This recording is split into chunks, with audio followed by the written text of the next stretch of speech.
Hello friends, welcome back in my YouTube channel literature point. जैसा कि आप सब लोग देख रहे थे कि इस चैनल पे आपको डेली केवीएस टीजीटी पीएचडी की रिगार्डिंग इंग्लिश की क्लासेस अपलोड हो रही थी। तो फ्रेंड, इसी सीक्वेंस को आगे तक बढ़ाकर आज से हम आपका स्टार्ट करेंगे पीएचडी की इंग्लिश की क्लासेस, क्योंकि आप जान रहे थे कि जैसे ही टीजीटी के एग्जाम का अनाउंस हुआ था वैसे ही मैंने पीएचडी की क्लासेस को अपलोड करना बंद कर दिया था। हालांकि आपकी बहुत सारी क्लासेस आपको प्ले बनी हुई है, आप वहाँ जाकर चेक कर सकते हैं। बहुत सारी पीजीटी की क्लासेस ऑलरेडी अपलोडेड हैं। बट जैसे ही टीएचडी के एग्जाम का अनाउंस हुआ वैसे ही मैंने पूरा जी जान लगा कि दिन रात मेहनत करके टीएचडी का सिलेबस कंप्लीट कराने में लग गए, और 10 दिनों में मैंने आपके टीएचडी के लगभग 145 जितने भी चैप्टर हैं, लगभग 150 चैप्टर होंगे आपके टीएचडी में, पूरे ही टीएचडी को मैंने कंप्लीट कराया। तो पीएचडी में तो बहुत ही कम, मुश्किल से गिने मुश्किल से 25-30 चैप्टर ही होंगे मिला के। तो इसे कंप्लीट कराने में कौन सी बड़ी बात है, ये तो हमारा आराम से कंप्लीट हो जाएगा। बस आप अपना प्यार और सहयोग मेरे साथ बनाए रखिएगा। टीएचडी के एग्जाम के बाद आप लोगों का भर भर के प्यार मुझे टेलीग्राम पे मिला कि मैम आपने जो कुछ भी पढ़ाया था बहुत अच्छा पढ़ाया था, समरी बेस्ड था, स्टेटमेंट बेस्ड क्वेश्चन आए थे, बट आपने समरी इतने अच्छे से क्लियर किया था कि स्टेटमेंट बेस्ड भी क्वेश्चन हमें इजी लगे। तो सारा ही मतलब बहुत प्यार मिला आप लोगों को। मैं क्या बताऊँ, बस दिल से शुक्रिया अदा करना चाहती हूँ आप लोगों का कि आप लोगों ने काफ़ी प्यार मुझे टेलीग्राम पे टीएचडी के एग्जाम के बाद दिखाया है। बस यही प्यार मैं पीएचडी के एग्जाम में भी चाहती हूँ। आप लोगों का काफ़ी कमेंट मैम आ रहा था कि मैम पीएचडी की क्लासेस कब से स्टार्ट करेंगे, प्लीज़ स्टार्ट कर दीजिए, ज़्यादा टाइम नहीं बचा है। तो फिर फ्रेंड, आज बस हमारा पहला ये वीडियो है। इसमें मैं आपका फ्लेमिंगो बुक जो है क्लास 12 की एनसीईआरटी लेके आई हूँ। इसमें all chapter in one video series है। इसमें मैं आपका डिटेल समरी डिस्कस करूंगी, और ये हमारा फ्रेंड जो है प्रैक्टिस से डे फर्स्ट है। अगर आप लोगों ने पहले मेरे टीचर की क्लास एक भी टीचर की क्लास ली है तो आप लोग जानते हैं कि मैम किस प्रकार से पढ़ाती हैं, कितने इंपॉर्टेंट टॉपिक को ही वो अपने सिलेबस में, अपने वीडियो में कवर करती है। तो फ्रेंड, बातें बहुत ज़्यादा हो गई, चलिए हम अपने वीडियो को स्टार्ट करते हैं।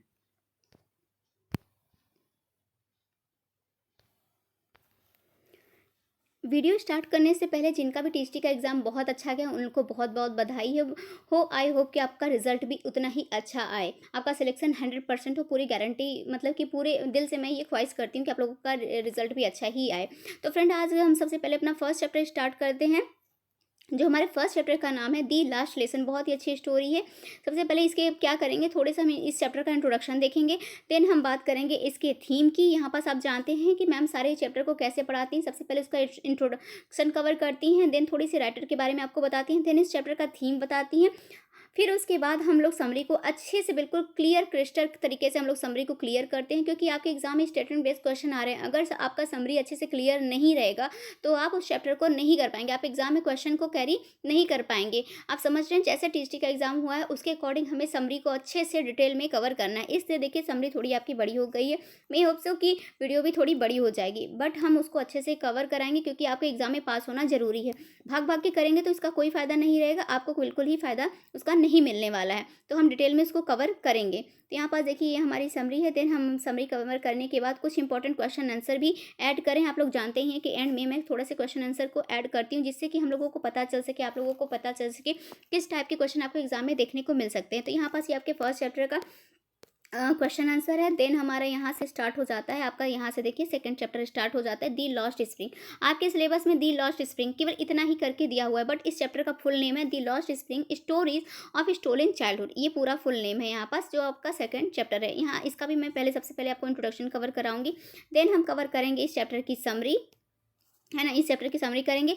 देन हम बात करेंगे इस चैप्टर की, यहाँ पास जस्ट सेकंड फ्रेंड, यहाँ से हमारे स्टार्ट हो जाते हैं इंपॉर्टेंट क्वेश्चन आंसर। आप देख सकते हैं हर चैप्टर के मैंने 10-10 क्वेश्चन, 15-15 क्वेश्चन ऐड किए हैं, कि आपको कहीं से भी एक भी टॉपिक आपका ना छूटे, और एग्जाम में कहीं से भी आ जाए आप अच्छे से कवर कर लें। जैसे कि आपने पीजीटी वाले एग्जाम में मुझे बहुत ज़्यादा सपोर्ट किया, और मैंने दिन रात मेहनत करके आप लोगों का 10 दिन में पूरा सिलेबस कंप्लीट करवाया अच्छे से। आप लोगों का प्यार मुझे टेलीग्राम में दिखा भी, भले यूट्यूब पर बहुत ज़्यादा प्यार नहीं मिला, बट जितने भी स्टूडेंट मेरे से टीजीटी में जुड़े उन सभी का प्यार मुझे टेलीग्राम पे बहुत ज़्यादा अधिक मिला है।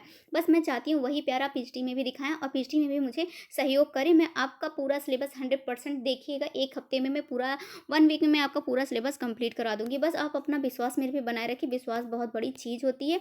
तो फ्रेंड, बातें बहुत ज़्यादा हो गई। ये हमारे सेकेंड चैप्टर का क्वेश्चन आंसर है। देन हमारा थर्ड चैप्टर यहाँ पास, हाँ देखिए, यहाँ पास हमारा थर्ड चैप्टर आ जाता है डीप वाटर। ऐसे ही इसमें भी मैंने पहले थीम को लिया है, फिर इंट्रोडक्शन, फिर समरी, फिर क्वेश्चन, ऐसे करके मैंने पूरा ही चैप्टर को कवर किया है। तो चलिए फिर अपना फर्स्ट चैप्टर आज से स्टार्ट करते हैं। तो फ्रेंड, अभी आपको मैं ऐसे पढ़ा रही हूँ, यहाँ पास तो क्वेश्चन आंसर कवर कराऊंगी, बट शाम को लगभग 8 8 साढ़े 8 बजे तक आपको एक और वीडियो मिल जाएगी, जिसमें क्या होगा कि मैं आपको ऑब्जेक्टिव टाइप के एमसीक्यू फॉर्म में जितने भी चैप्टर इस वाले वीडियो में कंप्लीट हो पाएगा, उन सभी का मैं एमसीक्यू फॉर्म में आपको एक वीडियो प्रोवाइड करा दूँगी, जिससे आपका इस ये सारे चैप्टर जो अभी आप इस वीडियो में पढ़ेंगे, सारे ही उसमें क्रिस्टल क्लियर हो जाएँगे। फिर चाहे जहाँ से क्वेश्चन आ जाए, आपका 100% की है क्लियर ही होगा। बस आप लोग विश्वास बनाए रखिए और थोड़ा-सा सहयोग भी बनाए रखिए मेरे चैनल के साथ। तो हमारा फर्स्ट चैप्टर यहाँ पास स्टार्ट करते हैं, chapter first the last lesson. सबसे पहले इसका इंट्रोडक्शन पढ़ लेते हैं। देखिए, इसके राइटर, इस चैप्टर के राइटर जो हैं अल्फोंसो डॉटेट हैं। इनका टाइम पीरियड आप देख लीजिए, इनका टाइम पीरियड है 1840 से लेके ये 1897 तक इनका टाइम पीरियड है। Was a French novelist and the short story writer. इनका एक बार नेशनलिटी देख लीजिए क्या है। इनकी नेशनलिटी है फ्रेंच नॉवलिस्ट हैं और शॉर्ट स्टोरी राइटर। मोस्टली ये फेमस इसी रूप में हुए हैं। हालांकि हमें टीजीटी में तो कोई भी राइटर बेस्ड क्वेश्चन देखने को ही नहीं मिले, तो हम ऐसा मान के चलते हैं कि पीएचडी में भी ऐसा कुछ राइटर बेस्ड क्वेश्चन नहीं आएगा। बट पीएचडी का एग्जाम का कोई लेवल नहीं जानता, तो थोड़ा थोड़ा हम राइटर को कवर करेंगे। देखिए, इसलिए मैं थोड़ा सा ही लेकर आई हूँ राइटर का। तो यहाँ पास ये देख लीजिए, इतना बहुत ज़रूरी है, मतलब इतना तो थोड़ा-सा आप कवर कर ही सकते हैं। पीएचडी का एग्ज़ाम देने आ रहे हैं, तो इतना तो कवर करना ही पड़ेगा आपको कि एग्ज़ाम में कहाँ से क्वेश्चन आ जाए हम नहीं जान सकते ना। बट टीजीटी का लेवल तो काफ़ी ईज़ी था। उसी हिसाब से हम पीएचडी की भी तैयारी करेंगे अपना। तो the last lesson is set in the days of the Franco Prussian war 1870-1871। तो ये जो पूरी स्टोरी सेट है किस पे सेट है, जो है फ्रांसो पर्शियन वॉर पे पूरी सेट है, जो कि 1870 से लेके 1871 तक चली थी। इन विच फ्रांस वॉज डिफीटेड, जिसमें फ्रांस पूरी तरीके से हारा था। बाय पर्सिया, पर्सिया के द्वारा हारा था। लेड बाय, अब पर्सिया को देखिए लीड कौन कर रहा था, बिस्मार्क पर्सिया को लीड कर रहे थे, जिसमें फ्रांस बहुत बुरी तरीके से हारा था। तो यहाँ पास तो हो गया इस चैप्टर की इंट्रोडक्शन। देन हम इस चैप्टर की थोड़ी सी थीम के बारे में बात कर लेते हैं। The importance of language and its connection with nationalism are the central theme of the chapter the last lesson. तो इस वाले चैप्टर का फ्रेंड थीम यही है कि ये जो आपका मदर टंग है वो कितना ज़्यादा इंपॉर्टेंट रोल प्ले करता है आपके नेशनलिज्म में, कितना ज़्यादा इंपॉर्टेंट रोल प्ले करता है जो आपका मदर टंग है। मीन्स कि जो आपका भाषा है, राष्ट्रीय भाषा है या फिर मातृभाषा है, जो कितना ज़्यादा इंपॉर्टेंट रोल प्ले करता है, यही इस चैप्टर का थीम है। तो एक बार हम थोड़ा सा देख लेते हैं थीम को भी। The protagonist of the narrative is a little kid. जो हमारा प्रोटोगॉनिस्ट है, जो कि ये स्टोरी नरेट कर रहा है, वो कौन है, एक लिटिल किड है। नेम क्या है, फ्रांस। आप पास देख लीजिए, जो प्रोटोगॉनिस्ट है वो एक लिटिल किड है, एक छोटा बच्चा है, उसका नेम क्या है, फ्रांस है। हुज टीचर, जिसके टीचर, टीचर का भी नेम हमारे इंपॉर्टेंट हो जाता है क्योंकि कैरेक्टर बेस में भी क्वेश्चन देखने को मिल जाए। तो इनके टीचर का क्या नेम रहता है, एम हैमल इनके टीचर का नेम रहता है। Is compelled to flee his native town, उनके native town in France Alaska, Alsace नाम है, Alsace region, because German settlers are the annexing it and making German its official language. तो यहाँ पर जो जर्मन का रूल हो गया, तो जर्मन वालों ने कहा, मतलब जो जितने भी वहाँ के जर्मन रूलर थे, तो उन्होंने कहा कि अब यहाँ पास फ्रेंच लैंग्वेज को टीच नहीं किया जाएगा, फ्रेंच लैंग्वेज को स्कूलों में नहीं पढ़ाया जाएगा, क्योंकि यहाँ पास अब जर्मन का रूल हो गया, तो उन्होंने जर्मन रूल को ही यहाँ का ऑफिशियल लैंग्वेज बनाने की घोषणा कर दी। Now the mother tongue. अब फ्रेंड, अगर क्वेश्चन आपसे पूछ लिया जाए कि जो लिटिल किड फ्रांस था उसका मदर टंग क्या था, तो आपको सीधे आंसर करना है मदर टंग उसका क्या था, फ्रांस था।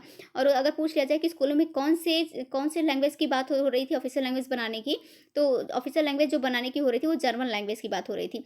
French will not be longer, तो now the mother tongue French will not be longer be taught in the school of French district of the Alaska, Alsace and Lorraine. तो यहाँ पर जो German थे उन्होंने अनाउंसमेंट कर दिया था, उन्होंने घोषणा कर दिया था कि जो अब उनका मदर टंग है यहाँ के लोगों का, वो स्कूलों में नहीं पढ़ाया जाएगा। अब यहाँ पास क्या पढ़ाया जाएगा, यहाँ पास पढ़ाया जाएगा जर्मन पढ़ाया जाएगा। देखिए, जो जर्मन के द्वारा कौन कौन से एरिया को, कौन कौन से टाउन को जीता गया था, अल्सेक एंड लोरेन को जीता गया था। तो मोस्टली अल्सेक एंड लोरेन में भी यही घोषणा हुई थी कि यहाँ पास अब ये जो मदर टंग को नहीं पढ़ाया जाएगा, अब यहाँ का ऑफिशियल लैंग्वेज जर्मन लैंग्वेज को ही माना जाएगा। तो यहाँ जो हमारे टीचर और प्रोटोगोनिस्ट हमारे जो बिलोंग करते हैं, अल्सेक से ही बिलोंग करते हैं। तो यहाँ पास अल्सेक की ही पूरी स्टोरी बेस है यहाँ पास। Even though it is obvious that his student would not be able to speak French in the future। तो यहाँ पर जो टीचर रहते हैं वो लोग बहुत चिंतित हो जाते हैं। जो टीचर मिस्टर हैमल रहते हैं, वो कहते हैं कि अगर बच्चे फ्रेंच नहीं सीखेंगे, उनका मदर टंग नहीं सीखेंगे, तो ये नॉर्मल सी बात है कि वो फ्यूचर में इसका इस्तेमाल करना, उसे बोलना भी नहीं जान पाएंगे। द नरेटर नरेटर मतलब जो हमारे नरेटर हैं, उनके टीचर कौन रहते हैं, उनके फ्रेंच टीचर रहते हैं, जो कि क्या उन लोगों को टीच करते हैं, फ्रेंच लैंग्वेज टीच करते रहते हैं। मोन्सेर, इनका फुल नेम यहाँ पास देख लीजिए, वहाँ पास एम हेलन था, बट इनका फुल नेम क्या है, जस्ट अ सेकेंड, इनका फुल नेम है मोंसियर हैमेल, इनका फुल नेम है। Is determined to give they one more lesson in the language. बेचारे का यहाँ पास से छुट्टी हो गया था, मतलब यहाँ पास से इनको निकाला, मतलब निकाला नहीं जा रहा, कह लीजिए कि यहाँ से इनका ट्रांसफ़र हो गया था और बेचारे ये कहीं और इनका ट्रांसफ़र हो गया था और वहाँ से ये जा रहे थे, क्योंकि यहाँ पास हो गया था कि यहाँ पास फ्रेंच को नहीं पढ़ाया जाएगा और ये फ्रेंच लैंग्वेज ही स्कूल में इस टाइम पढ़ा रहे थे। तो इसके बाद यहाँ पास जब जर्मन लैंग्वेज को ऑफिशियल लैंग्वेज माना गया, तो ये फिर यहाँ पास से इनकी छुट्टी हो गई थी। बेचारे ये अपना लास्ट लेसन टीच करने आए थे। आज इनका मीन्स क्लास में जो ये स्टोरी बेस है कि जिस दिन का, वो उनका लास्ट लेसन है। तो आपके चैप्टर का नेम भी यही है, दी लास्ट लेसन। अब आप समझ पाए होंगे कि दी लास्ट लेसन इस चैप्टर का नेम क्यों है, क्योंकि जो इनके टीचर है मोंसियर हैमेल, ये आज जो लेसन देंगे बच्चों को फ्रेंच लैंग्वेज का, ये इनका लास्ट लेसन रहेगा। दी teacher emphasize that language is an integral element, just a second friend, of one's identity. वो कहते हैं कि जो भी मदर टंग होता है वो किसका होता है, वो उनके नेशनल का आइडेंटिटी होता है, उनके कल्चर की आइडेंटिटी होती है, जो भी उनका मदर टंग है। तो बच्चों से कहते हैं कि बच्चों अपना मदर टंग, आप भले ही जर्मन लैंग्वेज को सीखो बट अपने मदर टंग को कभी नहीं भूलना। Culture and that is suppression constitution in act of operation is done by the enemy country. The French villagers, the French villagers raise that they have been overpowered by the enemy soldier because they did not value their country and their mother tongue। वो जो मतलब कि वहाँ के जो villagers थे, वो कितने बेचारे, कितने जो फ्रेंच लैंग्वेज की वैल्यू को नहीं समझ पा रहे थे। जो वहाँ पास जो एनिमी सोल्डर थे, जो एनिमी सोल्डर कौन हुए, जर्मन जो सोल्डर थे, उन्होंने सीधे अनाउंस कर दिया था कि अब यहाँ ऑफिशियल लैंग्वेज जर्मन को ही माना जाएगा। तो बेचारे जो विलेजर्स थे, वो नहीं समझ पा, उस टाइम वो नहीं समझ पा रहे थे कि मतलब उनके जो मदर टंग है वो कितनी वैल्यूएबल हो सकती है। तो बस इसी वैल्यू के बारे में जो ये हमारे जो नरेटर है, उनके टीचर लास्ट लेसन अपने आज देते हैं। तो पूरी का थीम इसी पे बेस है। तो आई होप आपको थीम भी पसंद आई होगी। हम देना बात कर लेते हैं थोड़ी सी समरी की। समरी में मैं आपको बहुत अच्छे से क्लियर कराऊंगी, क्योंकि टीएसटी में मोस्टली क्वेश्चन आपको समरी बेस ही देखने को मिला है। तो समरी तो आपको अच्छे से क्लियर करनी ही पड़ेगी अगर अपने एग्जाम में क्वालिफाई होना है। तो मेरी बातों को ध्यान में रखते हुए चलिए। फ्रेंड्स, सो वो छोटा बच्चा है जो नरेटर है हमारा। हाँ, यहाँ पास मोस्टली दो ही कैरेक्टर दिखाए गए, एक फ्रेंच को दिखाया गया है जो कि नरेटर है, और फ्रेंच के एक टीचर को दिखाया गया, मिस्टर हैमेल को। तो French started for school very late that morning, मतलब उस सुबह, जिस सुबह की बात हो रही है, जी, French started for school very late that morning. उस सुबह फ्रेंच जो स्कूल के लिए जाता है बहुत लेट से आता है। He was afraid of being scolded because Mister Hamel was to question the one participle. उसलिए अफ्रेड रहता है कि मिस्टर हैमेल ने उसके पहले उसको पार्टिसिपल पे क्वेश्चन कुछ करने को दिए थे, बट उसने किया नहीं था, इसलिए वो क्या करता है, स्कूल थोड़ी लेट से जाता है। हालांकि वो बीच में क्या सोचता है, ही थॉट ऑफ रनिंग अवे, वो सोचता है कि मैं यहाँ से भाग जाता हूँ, and spending the day out of, और कहीं और जाके अपना पूरे दिन को व्यतीत करता हूँ। अब वो रास्ते में क्या क्या देखता है, यहाँ पास थोड़ा सा ये दिखाया गया, पूरे दिन को बहुत अच्छे से डिस्क्राइब किया गया है। दी वार्म ब्राइट डे, वो डे कैसा था, वार्म था और ब्राइट था। दी चिरपिंग बर्ड, बर्ड क्या कर रही थी, चिरपिंग कर रही थी। And the Prussian soldiers drilling in the open field back of the sawmill were tempting, but he resisted the temptation that hurried off to school. मतलब उसको बहुत सारी इतनी सारी चीज़ें थी जो उसको टेम्पटिंग कर रही थी, वहाँ पास वहाँ रोकने के लिए उसको उत्साहित कर रही थी, बट वो सब कुछ छोड़ के, सारे टेम्पटेशन छोड़ के वो क्या किया, स्कूल के लिए जल्दी जल्दी निकल गया। आई होप आपको यहाँ तक समझ में आया होगा। देन जो हमारा फ्रेंच है वो स्कूल में एंट्री करता है। यहाँ हमारा पैराग्राफ चेंज हो जाता है। There was a crowd in front of a bulletin board near the town hall. तो यहाँ पास वो जब जाता है देखता है कि बहुत ज़्यादा वहाँ पास भीड़ लगी हुई है। जो वहाँ का टाउन हॉल है, वहाँ पास जो बुलेटिन बोर्ड है, वहाँ पास बहुत ज़्यादा भीड़ लगी हुई है। वो जो बच्चा रहता है, छोटा फ्रेंच रहता है, वो देखता है कि वहाँ पास बहुत ज़्यादा भीड़ लगी रहती है। वॉचर द ब्लैक स्मिथ, अब इसके वॉचर देख लीजिए कौन है, ब्लैक स्मिथ है। Asked French not to go too fast, वो कहते हैं कि बहुत जल्दी तुम, not to go too so fast, मतलब बहुत जल्दी तेजी से तुम मत जाओ। He assured the boy that he would get to his school in plenty of time. Usually there was a great bustle when the school began, but that day everything was as quiet as Sunday morning. तो वो क्या कहते हैं कि हालांकि ऐसे तो school में एंट्री करते थे बहुत ज़्यादा शोर शराबा, बट उस दिन काफ़ी सब कुछ एकदम शांत था, एकदम ही बहुत मतलब क्वाइट प्लेस बना हुआ था उस टाइम। जैसे कि लग रहा था कि जैसे संडे वाले मॉर्निंग में रहता है, वैसा ही पूरा स्कूल का माहौल उस टाइम बना हुआ था। तो नरेटर ने, आप देख रहे हैं कि बहुत अच्छे से पूरी इमेजरी क्रिएट करते हुए आपको स्टोरी बताई है। थ्रू द थ्रू द फिर हमारा नेक्स्ट पैराग्राफ आ जाता है, थ्रू द विंडो फ्रेंच सा हिज क्लासमेट, वो अपने क्लासमेट को देखता है, किसके द्वारा, विंडो के द्वारा देखते हैं, ऑलरेडी इन देयर प्लेसेस, मतलब कि सारे उसके जो क्लासमेट रहते हैं सभी लोग अपने सीट पे बैठे रहते हैं। And mister and M Hamel walking up and down with his terrible iron ruler under his arm, वो अपने आर्म में क्या लिए रहते हैं, एक टेरिबल आयरन रूलर लिए रहते हैं, एक आयरन की छड़ी लिए रहते हैं, और उसको ही पकड़ के वो सब जगह मतलब क्या करते हैं, घूमते रहते हैं, अप एंड डाउन करते रहते हैं। French open the door and went in he blushed, जब फ्रेंच एंट्री करता है सबसे पहले तो खिड़की में से देखता है कि क्लास का क्या हाल है, तो देखता है सभी क्लासमेट उसके जो रहते हैं चेयर पे बैठे रहते हैं, और जो उसके टीचर रहते हैं इधर उधर छड़ी लेके घूमते रहते हैं। तो फ्रेंच क्या करता है, धीरे से उसको डोर को ओपन करता है और अंदर आता है। जब ही ब्लश्ड, जब वो अंदर आता है तो जो मिस्टर हैमेल रहते हैं, हालांकि वो हमेशा वैसे तो बहुत गुस्सा करते थे, और जो ये टीचर जो फ्रेंच रहता है वो अपने फ्रेंच टीचर को बहुत ज़्यादा मिस्टर हैमेल को पसंद भी नहीं करता था, क्योंकि वो उसे फ्रेंच लैंग्वेज सिखाते थे, और मतलब कि ये सब पार्टिसिपल वगैरह सिखाते थे, उसको आता नहीं था, इसलिए वो अपने इस टीचर को ज़्यादा पसंद भी नहीं करता था अभी तक। बट आज के बाद वो पसंद करने लगेगा, अभी आप स्टोरी में देखेंगे कि वो पसंद करने लगेगा। तो ये जब दरवाज़ा खोलता है फ्रेंच एंट्री करने के लिए अपने क्लास में, तो देखता है क्या करता है कि उसके टीचर उसको ब्लस मतलब स्माइल के साथ उसका स्वागत करते हैं। Mister Hamel very kindly asked him to go to his place, और उससे बहुत ही प्यार से कहते हैं जाओ तुम अपनी जगह पे बैठ जाओ।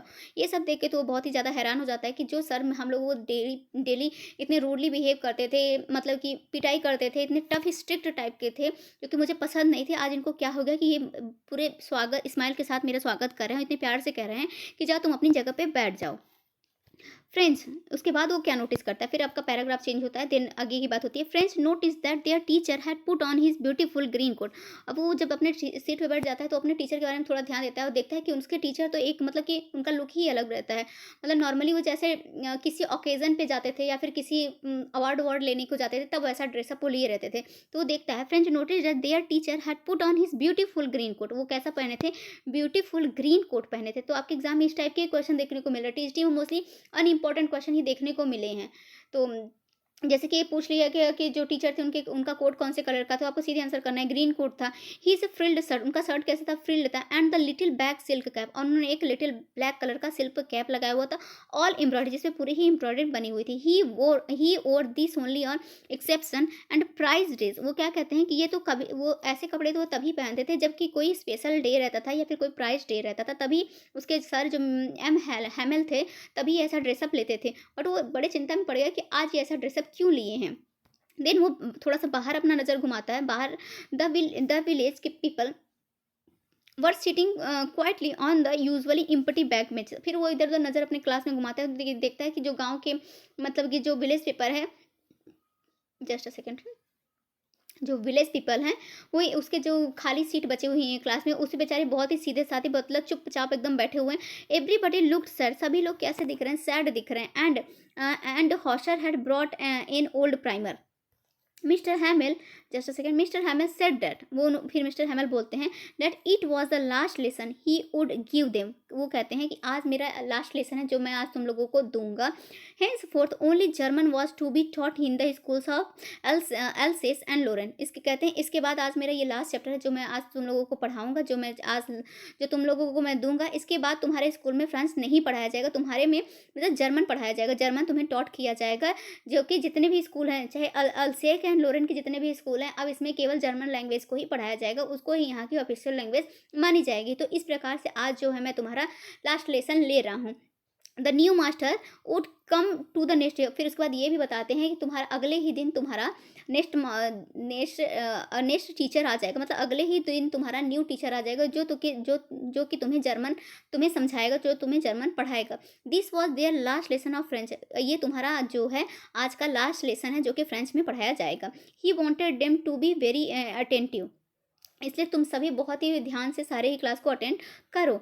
तो फ्रेंच फेल्ट सॉरी, उसके बाद जब फ्रेंच इतना सब कुछ सुनता है तो अभी से वो अपने टीचर को पसंद करने लगता है, फिर से वो सोचता है कि ये तो बहुत अच्छे हैं, अभी तो मैं इनके बारे में क्या क्या सोच रहा था। जस्ट अ सेकेंड फ्रेंड, मतलब इतनी बातें सुन के फ्रेंच को जो है उसको ये टीचर हैमेल जो थे पसंद आने लगे थे, और उसके लिए सॉरी फील करता है कि उनके टीचर अब छोड़ के उन्हें चले जाएंगे, अगले दिन नया टीचर आ जाएगा जो उनको जर्मन लैंग्वेज में टीच करेगा। French felt sorry, friends felt sorry that he had not learn his lesson properly. अब उसे बहुत ही गिल्टी फील होता है कि मैंने कोई भी चैप्टर अच्छे से नहीं पढ़ा है। The idea that mister हैमल was going away made the narrator forget all about his ruler and how cranky he was. मतलब ये पूछते हैं कि क्या तुमने ये सब पढ़ा है, तो मिस्टर मिस्टर हैमल उससे जब कहते हैं तो नरेटर कहता है कि मैं सब कुछ भूल गया हूँ। ऐसा ही सब कहते हैं। Now friends understood why. अब समझ में आता है फ्रेंड्स को कि क्यों mister Hamel had put on his fine Sunday. जब वो कहते हैं कि जब इतना सब कुछ सुनते हैं तब मिस्टर फ्रेंच को समझ में आता है कि क्यों मिस्टर हैमल ये वाला लुक लिए हैं, मतलब स्पेशल ओकेजन वाला इस तरह के कोट, क्यों ग्रीन कोट और ये टोपी वोपी क्यों लगाए हैं, कैप हो। तब उसको समझ में आता है कि जैसे लग रहा है कि मतलब कि फाइन संडे क्लॉथ वो क्यों पहने हैं ऐसा। अब उसको समझ में आता है कि आज इनका लास्ट लेसन है, इसके बाद ये चले जाएंगे। And why the old man of the village were sitting. और क्यों ये सारे गांव के वासी जो ये ओल्ड पीपल हैं, जो ओल्ड विलेजर्स हैं, यहाँ पास क्यों बैठे हुए, वो लोग बैठे हुए थे। They had come to thank the master of the his 40 years faithful service and to show their respect for the country that was their is no more. इसलिए वो सारे विलेजर्स इकट्ठा हुए रहते हैं उनको, क्योंकि वो लोग आके मिस्टर हैमिल को यहाँ पास थैंक यू बोलने आए थे। क्यों बोलने आए थे? क्योंकि उनके 40 साल 40 ईयर्स। यहाँ पे देखिए क्वेश्चन बन सकता है कि मिस्टर हैमिल वहाँ पास कितने साल से फेथफुल जॉब कर रहे थे, तो आपको आंसर सीधे टिक करना है। 40 ईयर्स वो अपना फेथफुल जॉब किए थे, सर्विस किए थे। सर्विस तो वहाँ पर सारे गांव वाले इसलिए इकट्ठा होते हैं कि उनको जो 40 साल का जॉब रहता है, जिसको उन्होंने बहुत ही ईमानदारी से, बहुत ही रेस्पेक्टफुल, बहुत ही अच्छे से सारे बच्चों को पढ़ाया था, तो सभी लोग इसीलिए उनका यहाँ पास इकट्ठा होते हैं कि उनको थैंक यू बोल सके। Mister Hamel asked friends to recite. Mister Hamel उनसे पूछते हैं फ्रेंच से to recite, but he stood there silent. But वो पूछते हैं कि क्या मतलब तुमने होमवर्क किया है, बट वो क्या कहता है कि नहीं, बट ही स्टूड साइलेंट। बस वो शांत रहता है, शांत रहता है। मिस्टर कौन शांत रहता है? फ्रेंच शांत रहता है। The teacher did not scold him. पर टीचर उसको स्कोल्ड नहीं करते, उसको डांटते नहीं है। ही कन्फेस दैट, बल्कि उसके दोबारा मतलब कि वो खुद कन्फेस करते हैं। कौन कन्फेस करता है फ्रेंड? आप समझ पा रहे हैं ना, टीचर कन्फेस करते हैं। He confess that his parents and he यहाँ पास खुद टीचर खुद को कह रहे हैं। ही जो यहाँ पास प्रोनाउंसिएट किया गया है वो टीचर खुद अपने के लिए कहते हैं। कहते हैं कि इसमें तुम्हारी गलती नहीं है कि तुम्हें ये चैप्टर नहीं याद हुआ, तुम्हें इसमें तुम्हारी गलती नहीं है कि तुमने अच्छे से पढ़ाई नहीं की, इसमें तुम्हारे पेरेंट्स की और मेरी तुम्हारे टीचर की गलती है कि ना तुम्हारे पेरेंट्स तुम्हारे पे ज़्यादा ध्यान दे सके, और ना शायद मैंने अच्छे से तुम्हें पढ़ाया है, इसलिए शायद तुमने अपने सारे चैप्टर को याद नहीं किया, अच्छे से कवर नहीं अपने सिलेबस को किया। Then he talked of the French language. इतना बोलने के बाद वो क्या करने लगते हैं? फ्रेंच लैंग्वेज के बारे में बात करने लगते हैं। दैट कहते हैं फ्रेंच लैंग्वेज के बारे में कहते हैं the most beautiful language in the world. और कहते हैं ये फ्रेंच लैंग्वेज जो है दुनिया का सबसे खूबसूरत वर्ड है, लैंग्वेज है। The clearest and the most logical, जो कि बहुत ज़्यादा क्लियरेस्ट और लॉजिकल है। He asked them to guard, वो कहते हैं और सारे बच्चों से कहते हैं कि तुम लोगों का फर्ज बनता है टू गार्ड इट, मतलब कि अपने लैंग्वेज का तुम लोग अपने लैंग्वेज की रक्षा करो। देम एंड नेवर फॉरगेट, और इसे कभी भी नहीं भूलना। भले ही तुम्हें जर्मन लैंग्वेज आज के बाद पढ़ाया जाएगा, कल से तुम्हारा जर्मन लैंग्वेज में तुम्हारी क्लासेस स्टार्ट हो जाएगी, और तुम फ्रेंच लैंग्वेज को कभी भी नहीं भूलना और तुम इसकी रक्षा करना। Their language was the key to their prison. वो कहते हैं कि तुम्हारा मदर टंग ही है जो तुम्हें इस प्रिजन से आज़ाद कर सकता है, मतलब जर्मन से जो तुम्हारा मदर टंग ही है जो तुम्हें आज़ादी दिला सकता है।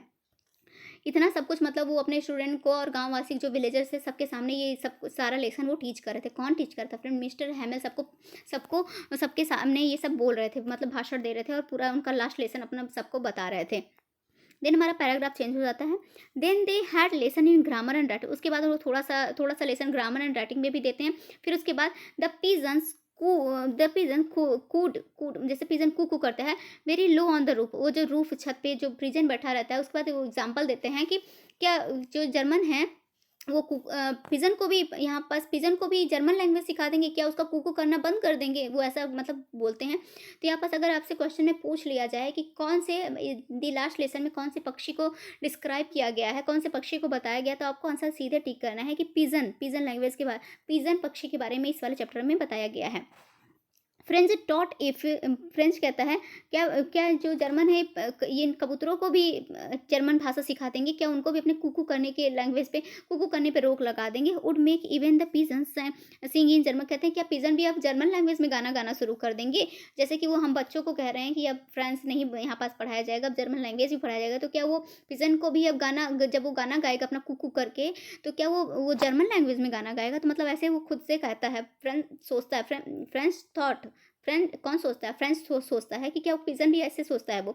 All the while mister Hamel was sitting motionless in the his chair. और इतना सब कुछ करके, मतलब इतना सब कुछ हुआ, उसके बाद बेचारे मिस्टर जो हैमिल रहते हैं वो बहुत ही मोशनलेस, मतलब बहुत ही सीरियस में, बहुत ही सैड तरीके से अपने चेयर पे बेचारे बैठ जाते हैं। And gazing it one thing on the other, his sister was packing. और उसकी जो, उनकी जो सिस्टर रहती है, मिस्टर हैमिल की जो सिस्टर रहती हैं, was packing their trunks in the room above as they had to leave the country next day. वो बेचारे जो अपने, उनकी सिस्टर जो रहती हैं मिस्टर हैमिल की, सारा सामान पैक करती रहती हैं, क्योंकि उनको नेक्स्ट नेक्स्ट डे ये पूरी कंट्री छोड़ के ही जाना रहता है। तो आई होप आपका यहाँ तक क्लियर हो गया होगा। After writing they had, just a second friend, after writing they had a lesson in history and then the baby chanted their बाबा बीबू इवन ओल्ड हाउसेस। वो कहते हैं कि जब बच्चे जो छोटे रहते हैं उनके बेबी, मतलब बीबी वो बोलते हैं, तो क्या जर्मन भी कहेंगे कि बीबी वो मत बोलो, अब तुम जर्मन लैंग्वेज ही बोलो। वो कहते हैं, इसके बाद वो कहते हैं even old Hauser was crying. वहाँ पास एक जो ओल्ड हॉशर रहता है, एक कैरेक्टर है यहाँ पास, इवन ओल्ड हॉशर वॉज क्राइंग। इतना सब कुछ बेचारा सुन के वो थोड़ा सा इमोशनल हो जाता है, थोड़ा सा रोने लगता है। All at once the church clock struck 12 and then the midday prayers. इतना सब कुछ होने के बाद वहाँ का जो चर्च क्लॉक रहता है वो बज जाता है, क्योंकि 12 मतलब बजने लगता है। तो क्योंकि 12 बजे बज जाता है, और उन सारे बच्चों का क्या स्टार्ट हो जाता है, मिड डे प्रेयर्स स्टार्ट हो जाता है। क्योंकि इतना तो वो, मतलब जितना वो उनको लास्ट लेसन अपना देना था दे चुके बेचारे। फिर उसके बाद जैसे ही 12 बजता है तो उनका सारे बच्चों का मिड डे प्रेयर्स स्टार्ट हो जाता है। At the same moment the same इसी टाइम, मतलब सेम मोमेंट पे, moment trumpet of the Persian returning from drill. अब यहाँ पास जैसे ही 12 बजता है, सेम मोमेंट पे क्या होता है कि अब पर्शियन, जितने भी पर्शियन है उनका भी ट्रम्पेट बजने लगता है, कि मतलब वो जो ड्रिल का काम कर रहे थे उनका भी बन जाता है, कि वो भी मतलब वो साउंड को वो बंद कर देंगे, मतलब कि वो उनका भी काम रोकने का टाइम आ जाता है। मतलब जैसे ही स्कूल की छुट्टी होती है, मिड डे प्रेयर से स्टार्ट होता है बच्चों का, जैसे ही 12 बजता है, वैसे ही वो लोग भी, पर्शियन जो रहते हैं वो भी अपना अपना जो ड्रिल का काम करते हैं उससे रिटर्न होने लगते हैं। Sounded under the window. तो फ्रेंच कहते हैं कि उनका जो ड्रिल का साउंड है मैं कैसे सुन पा रहा था, विंडोज़ के नीचे से सुन पा रहा था। मिस्टर हैमेल स्टूड अप, मतलब बेचारे बहुत ही स्टूड अप हो गए। He wanted to speak but something choked him. मतलब वो बहुत कुछ यहाँ पास बोलना चाहते थे, बट वो नहीं बोल पाए, एकदम ही शांत रह गए, एकदम ही चोक्ड रह गए, मतलब कुछ उनको रोक दिया। Then he took a piece of chalk. फिर बेचारे क्या करते हैं, एक छोटा सा पीस उठाते हैं चॉक का। चॉक पहले तो, अब तो स्मार्ट बोर्ड का ज़माना आ गया, बट पहले ऐसा नहीं था, बोर्ड पे चॉक से लिखा जाता था। तो उसी चॉक के पीस को, छोटे से पीस को वो उठाते हैं and wrote on the blackboard as large, मतलब, और ब्लैक बोर्ड को उतना बड़ा लिखते हैं जितना कि वो बड़ा लिख सकते थे। क्या लिखते थे फ्रेंड, अब यहाँ पास आपको ये नोटिस करने वाला चीज़ है, वी विल ले फ्रेंड्स। इसका मतलब होता है कि फ्रांस लैंग्वेज जिंदाबाद। यहाँ पास मतलब फ्रांस लैंग्वेज ऐसे है कि जैसे फ्रांस लैंग्वेज जिंदाबाद, ऐसे नहीं कहते हमेशा अमर रहे। तो ये चीज़ लिखते हैं, जिसका मतलब वो लिखते हैं वी विल ला फ्रांस, बट इसका मतलब होता है कि फ्रांस लैंग्वेज जिंदाबाद। After this he stopped and leaned his head against and the wall. इतना लिखने के बाद बेचारे क्या करते हैं, अपना हेड दीवार पे ऐसे बेचारे सटा लेते हैं और बहुत ही ज़्यादा दुखी हो जाते हैं। Without a word he made a gesture with his hand to the indicate that the school was dismissed and they might. मतलब इसके बाद वो एक भी बेचारे शब्द नहीं बोलते हैं, बस अपना हाथ ऐसे हिलाते हैं कि आज के बाद, आज का तुम्हारा ये लास्ट चैप्टर खत्म हुआ, अब तुम्हारा स्कूल डिसमिस हो गया है। तो आई होप आपको यहाँ पास समरी हमारी एंड होती है, चैप्टर भी आपको पसंद आया होगा, और मेरी नैरेट करने का तरीका भी आपको पसंद आया होगा। अब जब आप क्वेश्चन आंसर करेंगे तो सारा ही क्वेश्चन आंसर आपको ईजिली सारा समझ में आता रहेगा। तो चलिए हम सब क्वेश्चन आंसर कवर कर लेते हैं। हमारा फर्स्ट क्वेश्चन है, who is the student and the teacher. कौन रहता है, तो सबसे पहले तो आपको पता है कि स्टूडेंट कौन रहता है, फ्रेंच रहता है, और टीचर कौन रहते हैं, मिस्टर एम हैमल रहते हैं। Question number second, which two French district fell into the hands of Persia. तो कौन सा दो दो डिस्ट्रिक्ट रहते हैं, आपको मैंने अभी बताया कि अल्सेक एंड लोरेन जो डिस्ट्रिक्ट रहते हैं ये पर्शिया के द्वारा हारे रहते हैं। हाँ, किसके हाथ में रहते हैं, पर्शिया के द्वारा। Question number third, where were the Persian soldier drill. कहाँ पर पर्शियन सोल्जर ड्रिल कर रहे थे, in the open field back of sawmill. कहाँ पास, एक खुला एरिया था, कहाँ पास, सॉमिल जो था उसके पीछे वाले एरिया पे बैक ओपन फील्ड था, वहीं पास वो ड्रिल कर रहे थे। Question number four, which language had to be taught from the next day. कौन से लैंग्वेज को अगले दिन से शुरू कर दिया जाए, कौन से लैंग्वेज को अगले दिन से पढ़ाया जाएगा। तो मैंने आपको पहले ही बताया कि जर्मन लैंग्वेज को अगले टीचर ने उनके कहा कि कल से तुम लोगों के जर्मन टीचर आ जाएंगे, न्यू टीचर आ जाएंगे जो तुमको जर्मन लैंग्वेज पढ़ाएंगे। फिर नेक्स्ट क्वेश्चन आता है, where did the French, just a second, where did the French get all information of the war. कहाँ से वो मतलब जो फ्रेंच का जो वॉर का इन्फॉर्मेशन था वो कहाँ से वो लोग पा रहे थे, तो बुलेटिन बोर्ड से पा रहे थे। कहाँ से पा रहे थे, बुलेटिन बोर्ड से पा रहे थे। फिर क्वेश्चन नंबर नेक्स्ट आता है, whose does the narrator. Narrator हमारे, मैंने बार बार आपको बताया कि नरेटर कौन है, एक छोटा सा बच्चा रहता है, फ्रेंड्स रहता है। Meet on his way to school, कहाँ क्या क्या क्या हाँ मतलब क्या क्या कहाँ मिलता है वो, तो the black Smith watcher along with his apprentice, ये आपका आंसर हुआ। क्वेश्चन नंबर नेक्स्ट, नंबर तो डाला नहीं है, नेक्स्ट नेक्स्ट करके हम कर लेते हैं अपना पूरा, है ना, कंप्लीट कर लेते हैं। Who was there in classroom, कौन कौन रहते हैं उसके क्लासरूम में जब वो एंट्री करता है, कौन कौन रहते हैं। विलेज पीपल रहते हैं, हॉर्शर रहता है, and the farmer, post master etc रहते हैं, मतलब इतने लोग यहाँ पास उसके क्लास में इकट्ठा रहते हैं।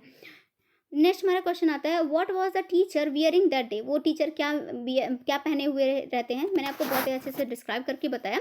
Beautiful green coat, frilled shirt and the little black silk cap, all embroidery, जो कि पूरा एम्ब्रॉयडरी था। इस तरीके का ड्रेस उसके टीचर पहने हुए थे हमारे नरेटर के। नेक्स्ट हमारा क्वेश्चन आता है, when did he wear those clothes, मतलब ऐसे क्लॉथ्स वो कब पहनते थे, कौन सा ओकेजन पढ़ते थे। ड्यूरिंग इंस्पेक्शन डे, मतलब कि एक स्पेशल डे पे ऐसे वो क्लॉथ्स पहनते थे। यहाँ पास देखिए, मैंने कहा था ना कि ऐसे क्वेश्चन आपको देखने को मिल सकते हैं, तो देखिए देखने को भी मिल गया। Which birds are mention in the story, कौन से बर्ड का मेंशन है इस स्टोरी में। द पीजन, पीजन बर्ड का स्टोरी में मेंशन है। नेक्स्ट हमारा क्वेश्चन आता है, which language does mister Hamel talk about, कौन से लैंग्वेज के बारे में वो पूरे इस चैप्टर में बात कर रहे थे, तो फ्रेंच लैंग्वेज के बारे में बात कर रहे थे। ये आपको जर्मन और फ्रेंच में कन्फ्यूज नहीं होना है। हमारा नेक्स्ट क्वेश्चन आता है, just a second friend, of which subject was the teacher giving the last lesson, कौन सब्जेक्ट में वो लास्ट लेसन अपना कौन सब्जेक्ट में दे रहे थे। द फ्रेंच लैंग्वेज में वो अपना दे रहे थे, इसका आंसर ये होगा। Question number last, what were the last word written on the blackboard, ये बहुत ज़्यादा इंपॉर्टेंट क्वेश्चन है फ्रेंड, बहुत ज़्यादा।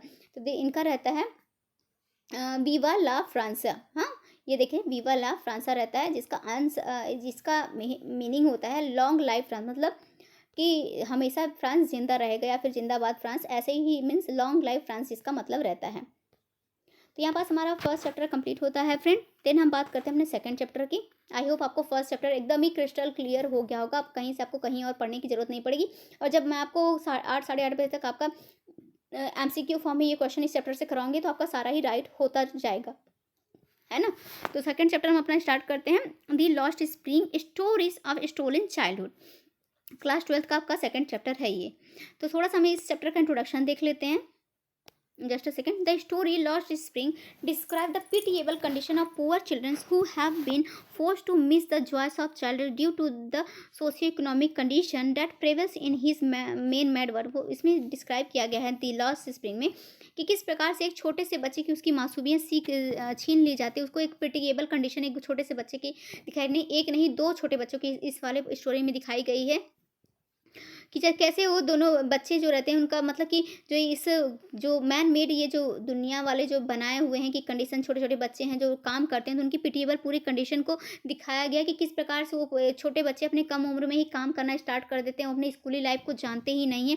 वो पूरा उनका बचपन, उनका चाइल्डहुड किस प्रकार से छीन जाता है, किस प्रकार से उनका जो चाइल्डहुड रहता है, ज़बरदस्ती लोग उनको फोर्स करते हैं, force to miss the joy of childhood due to the socio economic condition that the prevails in this man made world. तो इस प्रकार से बहुत ही अच्छे से इस वाले चैप्टर में दिखाया गया किस प्रकार से एक छोटे बच्चे जो रहते हैं अपना चाइल्डहुड गरीबी के कारण अपना चाइल्डहुड मिस कर देते हैं, और उनको गंदा गंदा काम करना पड़ता है, मीन्स कचरा उठाना पड़ता है, बहुत कुछ ऐसे दिखाया गया है इसमें।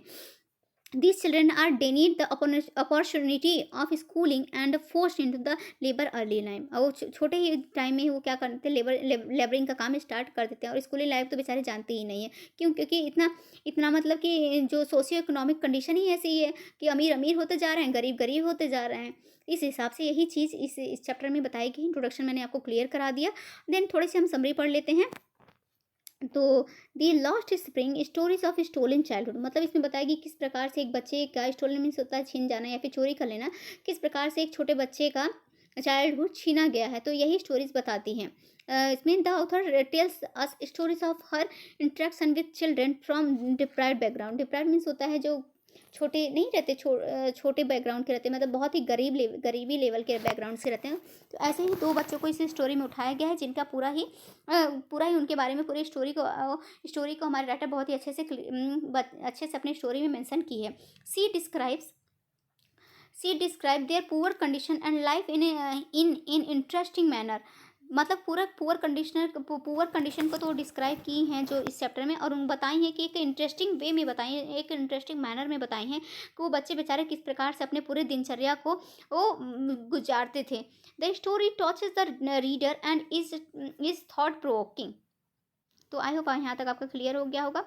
The author describe two of her encounters with children. दो बच्चों की स्टोरी यहाँ पास बताती हैं जिसपे उन्होंने इनकाउंटर मीन्स होता है कि जांच पड़ताल होता है। तो जी दो बच्चों पे उन्होंने जांच पड़ताल की थी जो कि डिप्राइव्ड मतलब बहुत ही छोटे बैकग्राउंड से, बहुत ही गरीबी बैकग्राउंड से वो बिलोंग करते थे। तो ऐसे दो बच्चों पे इनकाउंटर्स की थी, जांच पड़ताल की थी। ऐसे ही दोनों बच्चों के यहाँ पास कंडीशन को इस स्टोरी में दर्शाया गया है।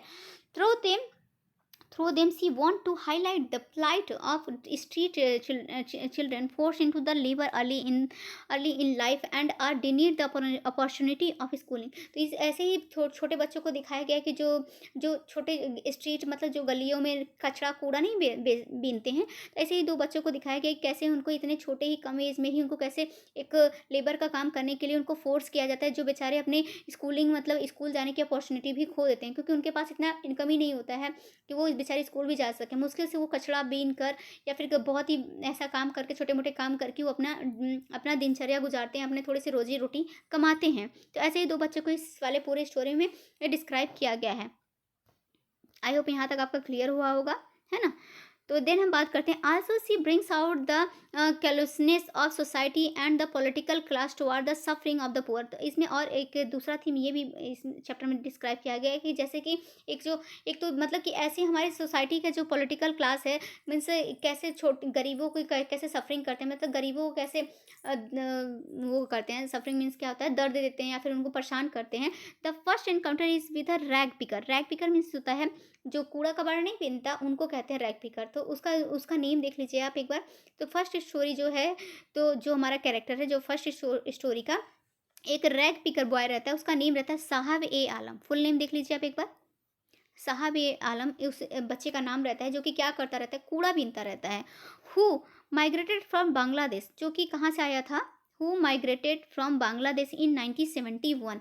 1971 में वो बांग्लादेश से यहाँ आ गया था एंड लाइव्स इन सीमापुरी इन दिल्ली। तो अगर क्वेश्चन आपसे पूछ लिया जाए कि साहब ए आलम कहाँ से आया था, तो बांग्लादेश से आया था। कब आया था, 1971 में आया था। कहाँ पास वो इस टाइम प्रेजेंट टाइम में रह रहा था, तो सीमापुरी इन दिल्ली, दिल्ली के सीमापुरी में वो रह रहा था। This rag picker children look for valuable in the garbage. वो बेचारा गार्बेज में से कूड़े कचरे में से क्या ढूंढता है, कुछ वैल्यूएबल चीज़ ढूंढता है जिससे कि क्या मिल जाए, जैसे कि कुछ कॉइन मिल जाए या फिर कोई फटे पुराने जूते मिल जाए, कपड़े मिल जाए। वो तो गार्बेज में से सर्च करता है, कभी उसके यूजफुल की रहती है, उससे 2-4 रुपये उसको बेचारे को कमाई हो जाती थी। तो वो पूरा दिन गार्बेज में क्या ढूंढता रहता था, कुछ वैल्यूएबल चीज़ मिल जाए जिससे कि उसका रोजी रोटी चल सके। थिंग्स लाइक जैसे कि एक क्वाइन और टोर्स शूज़ या फिर टोर्स शूज़ मिल जाएँ which are as precious as gold for them.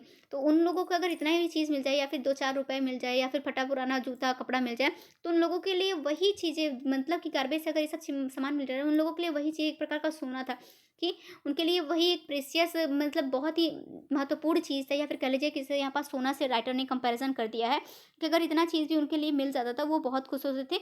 जैसे वो ऐसे खुश होते थे जैसे कि उनको कोई किसी इंसान को जब सोना मिल जाता है, कोई डायमंड का सेट मिल जाए, कोई सोना मिल जाए, फिर बहुत रुपया पैसा मिल जाए, जैसे नॉर्मल इंसान मिडिल क्लास की फैमिली जितना खुश होता है, वैसे ही उन बेचारों को अगर उस गार्बेज में से, उन कूड़े कचड़ों में से कभी कॉइन या कभी फटा पुराना जूता मिल जाता था या फिर कपड़ा मिल जाता था, तो वो बेचारे वैसे ही खुश होते थे। तो यहाँ तक आपका स्टोरी क्लियर हो गया होगा, आई होप।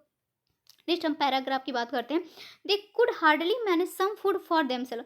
हालांकि जैसे कि राइटर ने हमारी बताई कि इतना वो बेचारे इतना कड़ी दिन भर मेहनत करने के बावजूद भी, इतना कूड़ा कर इकट्ठा करने के बाद भी हार्डली वो अपने फूड के लिए भी पैसा इकट्ठा कर पाते हो। Other things like identity education shoes and sports are their unfulfilled dreams. वो बेचारे इतना सब कुछ करने के बाद उनको मुश्किल से फूड ही मिल जाए, इतना ही काफ़ी था। बेचारे उस बारे में तो सोच ही नहीं सकते थे कि उनको एक आइडेंटिटी मिले, उनको कोई एजुकेशन मिले, उनको कोई शूज़ मिले या फिर कोई sports are their unfulfilled dream, जो कि उन्होंने सपने में भी नहीं सोचा होगा कि ये सब चीज़ भी मुझे मिल जाए। मतलब वो बेचारे इतना ही बस अपना कमा पाते थे कि जितना कि मुश्किल से वो ठीक से रोजी रोटी भी नहीं कमा पाते थे, ठीक से उनको खाना भी नहीं मिल पाता था। तो वो अपने आईडी के लिए तो यहाँ पास बात ही नहीं कर पाते थे कि हम उस बारे में वो सोच ही नहीं पाते थे कि हम यहाँ पास आके कोई आईडी प्रूफ हमारा हो जाए, किसी भी प्रकार के बच्चों को हम अपने बच्चों को अपने किसी अच्छे स्कूल में या फिर किसी स्कूल में भी, नॉर्मल स्कूल में भी डलवा सके। इतना तो वो लोग सोचते ही नहीं थे। बस इतना ही सोचते थे कि वहाँ के जो गार्बेज पीपल रहते थे, इतना ही सोचते थे कि जो हमारे बच्चे बस कूड़ा कर बीन ले, बस उनका जीवन खा सकें, बस सो सकें, इतना ही बस उनका रहता था कि दिन भर वो बेचारे कूड़ा कर बीनते थे, उनसे जो 2-4 रुपए मिल जाते थे वो उनका खाना में ही चला जाता था, मुश्किल से वो भी पूरा नहीं हो पाता था। Their parents, just a second, their parents scrounged the garbage searching for things and for things that helped them survive। मतलब कूड़े करकट से ही वो क्या करे, घर पे से सर्च करके ही सामानों को अपने अपने पूरे जीवन को, अपने अपने लाइफ को क्या करते थे, सरवाइव करते थे, जीते थे। Afford food, clothing and shelter for the family. मुश्किल से वो मतलब कि इतना में ही बस मुश्किल से वो मतलब खाना एफर्ड कर पाए या फिर क्लॉथ एफर्ड कर पाए या फिर अपने लिए रहने के लिए घर, ऐसा कुछ भी नहीं था। बेचारे कूड़ा करकट बिन के कहीं भी सो जाएं, कहीं भी मतलब उनका कहीं भी शेल्टर बन जाता था, इतना उनके पास कमाई नहीं हो पाती थी। The children haunted through the garbage heaps looking for things which could partially, एक minute, just a second, fulfill their unfulfilled dreams, partially fulfill their unfulfilled dreams। तो यहाँ तक आई होप आपका क्लियर हुआ होगा। नेक्स्ट हम आते हैं अपने नेक्स्ट पैराग्राफ पे। One day the writer Shaw the boy. उसके बाद ये कहानी बीत जाती है, कुछ दिनों के बाद की ये कहानी आती है। एक दिन राइटर ऐसे ही मतलब चलती रहती हैं, घूमती रहती हैं, फिर उन्हों वहाँ पास वो एक ऐसे ही रोड पे एक लड़के को देखती हैं, एक छोटे बच्चे को फिर से वो देखती हैं।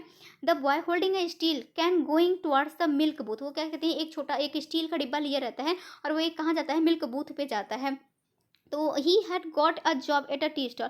तो वहाँ पास वो जाती हैं, देखती हैं जब, तो वहाँ पास देखती हैं कि कोई बच्चा और नहीं, वो कौन रहता है, वो वही जो साहब बच्चा जो वहाँ पास गार्बेज बीनता रहता है। तो वो देखती हैं कि यहाँ पास अब वो गार्बेज नहीं बीन रहा है, अब वो एक मिल्क बूथ पे क्या छोटा सा जॉब कर रहा है, चाय वाय मतलब चाय वाय इधर उधर ले जाने का वो छोटा सा जॉब कर रहा है। तो ये देख के क्या कहती हैं, वो खुश हो जाती हैं, वो जो हमारी राइटर वो खुश हो जाती हैं कि चलो अब ठीक है, इतना छोटा बच्चा है, किसी दुकान पे किसी शॉप पे जॉब कर रहा है, जहाँ पास उसको कितना मिलता है, 800 रुपीज़, 800 रुपीज़ मिलता था वहाँ पास उसके काम करने का।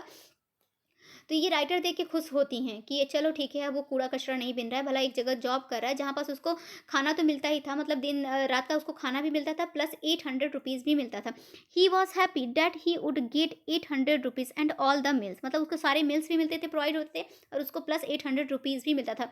द राइटर नोटिस बट थोड़े ही समय बाद, जब राइटर थोड़ी देर तक और उसको नोटिस, बच्चे को नोटिस करती हैं, तो वो क्या नोटिस करती हैं, द राइटर नोटिस दैट साहब हैड लॉस्ट द फ्रीडम। बेचारा वो जो बच्चा खुशी से अपना, भले ही कचरा बीनता था पर खुशी से बीनता था, पूरे फ्रीडम के साथ बीनता था, वो खुद ही अपने मन का मालिक था। अब उसके चेहरे पे वो उनको खुशी नहीं दिखाई देती, क्योंकि वो अब किसी और के यहाँ नौकरशाही कर रहा है, सबको चाय दे रहा है, मतलब एक मालिक अब उस पर चिल्ला रहा है छोटे बच्चे पे। तो ये देखती हैं कि जो साहब है वो उतना ज़्यादा खुश नहीं है।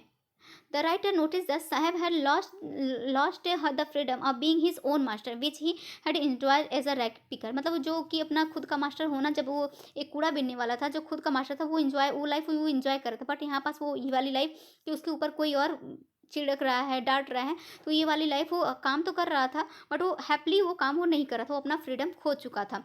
तो यहाँ पास तो फर्स्ट स्टोरी आपकी क्लोज हो जाती है, राइटर के हिसाब से फर्स्ट स्टोरी क्लोज हो जाती है। देन वो आती है सेकंड स्टोरी पे। मी सब जो सेकंड बच्चे को उठाती हैं, सेकंड बच्चे की स्टोरी है, उस बच्चे का नाम है Mukesh. The second boy was Mukesh who belong to a family bangle makers in Firozabad. अब इस ये कहाँ पास का रहता है, फिरोजाबाद में इसकी पूरी फैमिली रहती है। वो लोग क्या बनाते रहते हैं, बैंगल्स बनाते रहते हैं, चूड़ियाँ बनाते रहते हैं। उनकी पूरी फैमिली का स्टार्टिंग से यही काम रहता है कि उनके मतलब पूरी फैमिली स्टार्टिंग से दादा परदादा ऐसे ही सब वो अभी तक चूड़ियाँ ही बनाते आ रहे हैं। तो उसमें मुकेश भी रहता है जो कि उनके चूड़ियाँ बनाने में हेल्प करता है।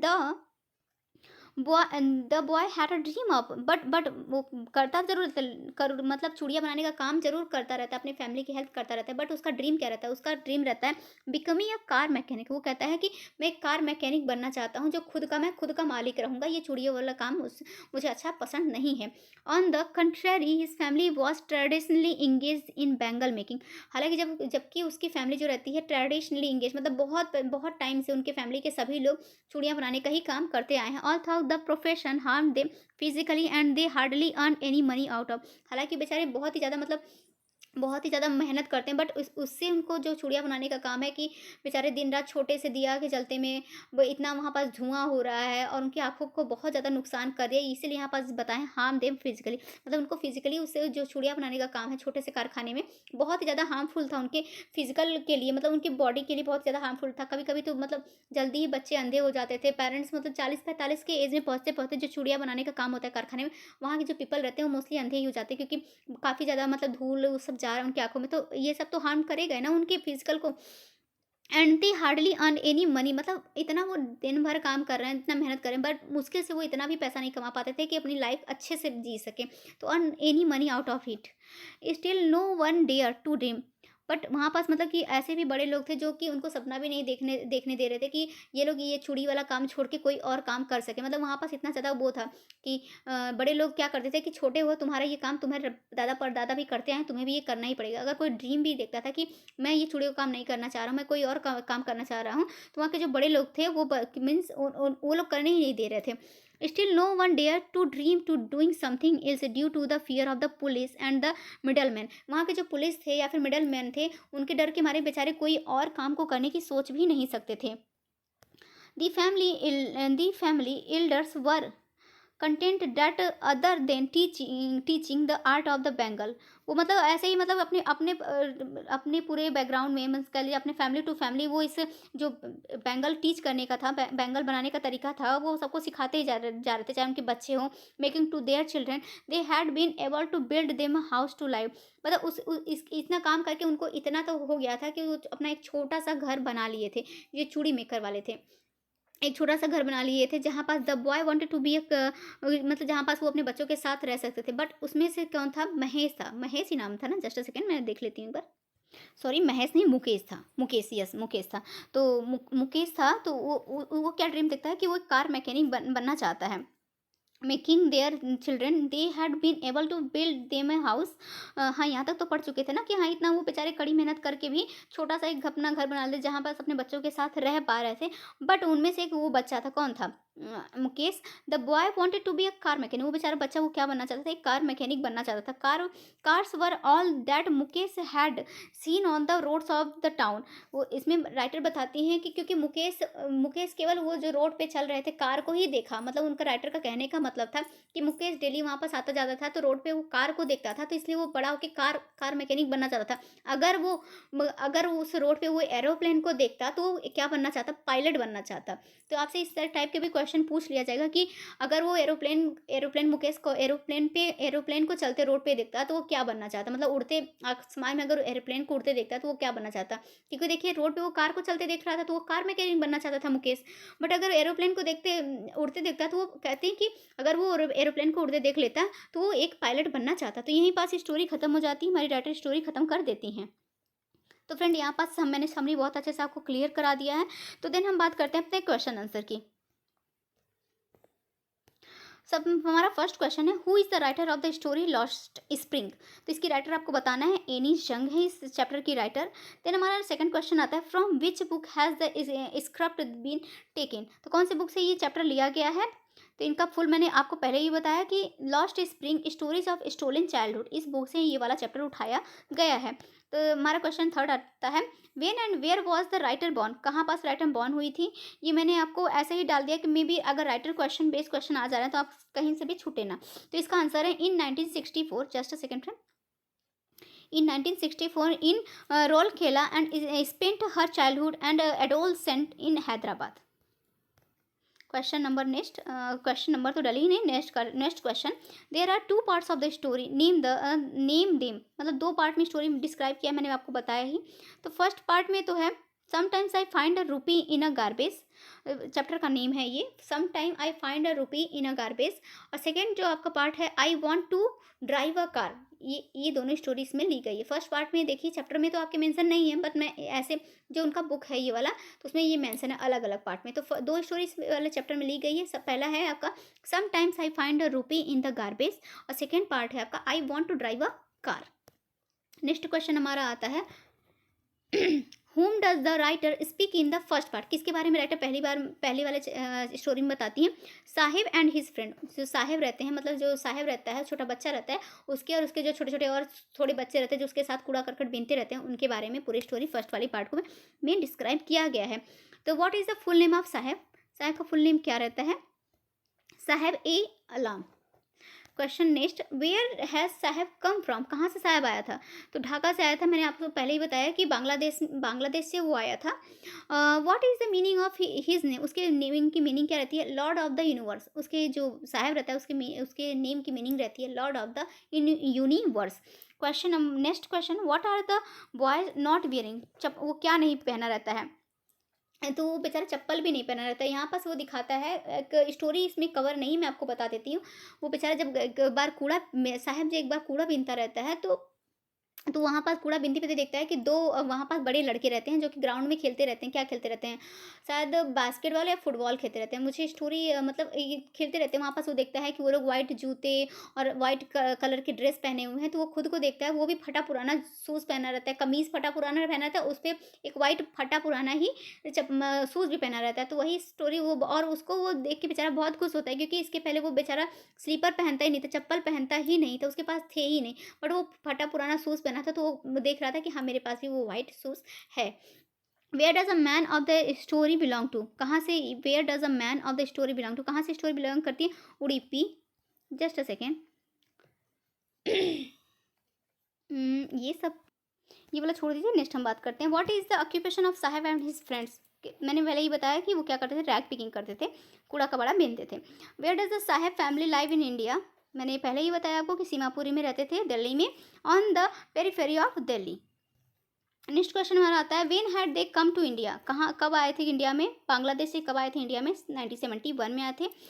तो इसमें स्टोरी में बताया गया है कि वो जब उससे पूछती हैं, तो वो बताता है कि मेरे जैसे 10,000 बच्चे, 10,000 लोग और हैं जो कि क्या करते हैं, इस प्रकार का कूड़ा कचरा बीन के ही अपना दिनचर्या बिताते हैं। तो how many rag pickers live there? मतलब इस स्टोरी में कितने रैग पिकर को दिखाया गया है?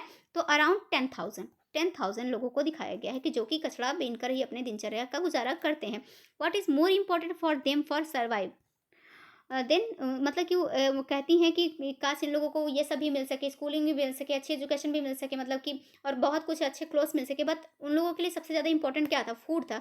कि बेचारे गार्बेज में कचरा बीन के फिर उसको बेच के मुश्किल से ही अपने फूड भी इकट्ठा कर पाते थे। अगर फूड भी वो लोग इकट्ठा कर ले रहे, तो वो भी उनके लिए क्या होता था कि बहुत बड़ी बात होती थी।